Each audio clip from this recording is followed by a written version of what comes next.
Ano nangyari matapos na isnab ni Vice President si Speaker? Biglang sinulong itong resolution ni Abante.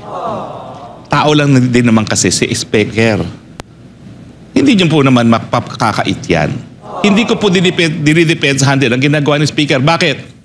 Kasi yung kanyang gante sa kanyang isnab, abay, ito naman ay lalabagin ng soberenya ng bansang Pilipinas. Dininay na ni Speaker. Oh. Pero malinaw po sa akin kasi yung script.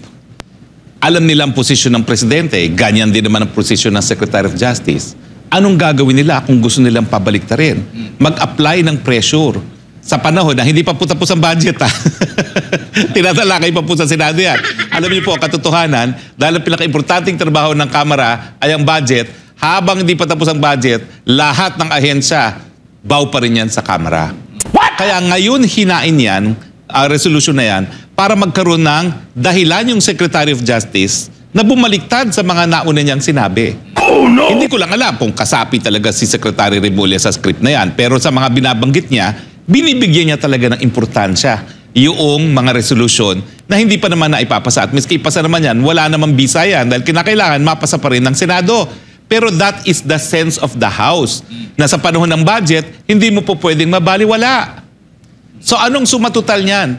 Gusto talaga ng liderato at siyempre, alam naman natin, galing po ako dyan sa House. Wala pong demokrasya dyan. What the Speaker says goes. Ganyan po talaga, lalo na sa panahon ng budget na lahat ng mga congressman nakaganyan, penge, project. O, di ba? So, ang iniisip ko, kabahagi pa rin ito ng politika. Kung hindi nila po pwedeng masuway ang presidente na wag i-impeach si Sara Duterte, di gawin natin sa pamamagitan ng ICC. Bakit? Hindi lang pa, naman po si dating Presidente Rodrigo Duterte ang di umano pinaimbestigahan ng mga CPP-NPA sa ICC. Kasama na rin po si Vice President Sara dahil mga panahon na iniimbestiga ng ICC mga pangyayari sa Davao, mayor po si Sara Duterte. So kung hindi makuha sa impeachment, pa-warrant of arrest mo yan at cooperate mo, padala mo, pakulong mo sa dahig. Now, dininay ni Speaker. Oh, okay. Mabuti yan, denial na yan. Pero tignan nyo, ang sabi niya, that is not accurate. What is not accurate? Na nais maimpluwensyahan at mapabaliktad ng Kamara sa kanyang liderato, sa ilalim ng kanyang liderato, ang naging pahayag ng Secretary of Justice na paaresto niya kapag pumasok sa Pilipinas mga investigador ng ICC. What is not accurate with that? Nandyan na po ang binitawang salita ni DOJ. Tatanungin niya kung magbabago ng status ng membership natin dahil nagsalita ang Kamara. O di ba, hindi ba binibigyan ng importansya yan? Hindi ba? Yan ang dahilan kung bakit sa tingin niya, despite na napakalinaw na mga binanggit na salita ng Presidente na wala na, tapos na history ng ICC sa Pilipinas, ngayon kinailangan pa niyang pumunta sa Executive Secretary. Bakit? Kasi hindi niya raw po pwedeng baliwalain ang sinasabi ng Kongreso sa panahon na hindi pa pasado ang budget. Tandaan niyo po, hanggang hindi pirmado yung budget na yan, lahat ng ahensya ng gobyerno, yes sir, sa Congress. Dahil yan po talaga ang kapangyarihan ng Kongreso. Tama ba ako mali? Is this accurate or not accurate? Diba? Pero alam niyo mo, hindi naman po ako panig lang sa isang kaibigan. Kaibigan din natin po si Speaker. Matalik ko pong kaibigan niya. Panahon ng 1986 na alam naman natin na talagang natanggal ang mga Marcos at Romualdez sa kapangyarihan, wala po akong pakialam. Dahil nung kami mga estudyante, miski talagang kasagsagan ng mga Aquino noon, ako ang aking pagkakaibigan, hindi nakabase kung sino ka. Dahil nga siya ay Romualdez, mas dahilan para tinignan ko kung siya ay pwedeng maging kaibigan. Dahil ako po talaga, doon ako sa underdog palagi. At nung kami po'y unang nakita ni Speaker, siya po din ay 1 year behind me dahil nga siya ay nanggaling ng Hawaii, no? Sumama dun sa kanyang uncle.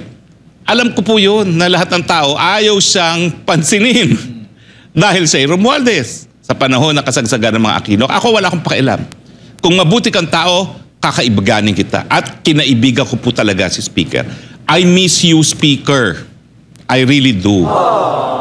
Pero ako po, patas naman ang pagtingin ko. Alam niyo po nangyari dyan? Talaga pong ang pinagmulan niyan, tambaluslos. So ano sabi ni Speaker? Ganon ha? Sige, tapyasan ko ang budget mo. O, sino ngayon ang tambaluslos? Vice President ka, but I have power of the first.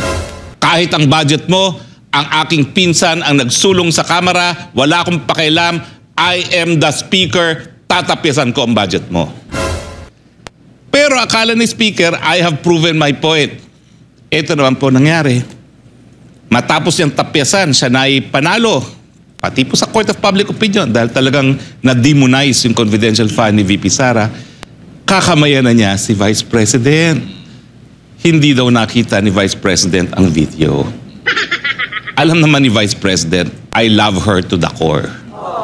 Pero ang feeling ko, I love her dahil hindi siya plastic. At sa politika talaga, that is so refreshing. Dahil sa politika po, ako'y narito sa larangan politika. Ako nakaharap sa yan, ganyan, pagtalikod. Oh, diba? Pero hindi po ganoon si Sara. Kaya mahal natin siya. Pero nung nakita ko po, ang sabi ko, naku naman, my love, my Vice President, ano ba naman yung makipagkamay ka? Hindi ko naman sinabing makipagplastikan ka. Ano nangyari matapos na isnab ni Vice President si Speaker? Biglang sinulong itong resolusyon ni Abante. Tao lang din naman kasi si Speaker. Hindi niyo po naman makakait yan. Hindi ko po dinidepensahan din ang ginagawa ni Speaker. Bakit? Kasi yung kanyang gante sa kanyang isnab, abay, ito naman ay lalabagin ng soberenya ng bansang Pilipinas. Napakarami pong namatay para magkaroon ng soberenya, para magkaroon ng independensa, ang kalayaan, ang bansang Pilipinas na ang mga dayuhan hindi na po pwedeng magharing uri dito sa ating bayan.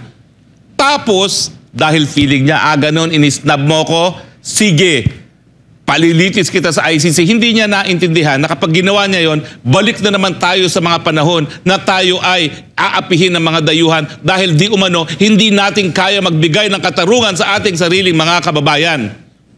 Kaya nga po, tama ang sinabi ni Vice President, bigyan naman natin ng kahihiyan ang ating mga West at yung ating infrastrukturang katarungan sa Pilipinas. Mr. Speaker, tama po, nasaktan kayo. Tao lang kayo eh. Pero gumanti kayo ng tama, ang ganti dyan sa susunod, isnabin nyo rin si Vice President. Ismiran nyo pa kung gusto po. Huwag mo namang ikompromis ang soberenya ng bayan sa pagganti mo kay Vice President. And I love you, Vice President, pero next time po, miski hindi kayo makipagplastikan, yung common courtesy na lang po, para nyo lang awa na hindi na lumala ang hidwaan at tayo makaharap na sa mas malaki pang mga problema ng ating bayan. Mali po talaga. Sorry po. Tama po, nasaktan kayo, Mr. Speaker, pero please lang, dapat proportional ang ganti. At wag po natin paglaruan yung soberenya na dahilan kung bakit napakadaming mga Pilipino ang inalay ang buhay. Yun lang po.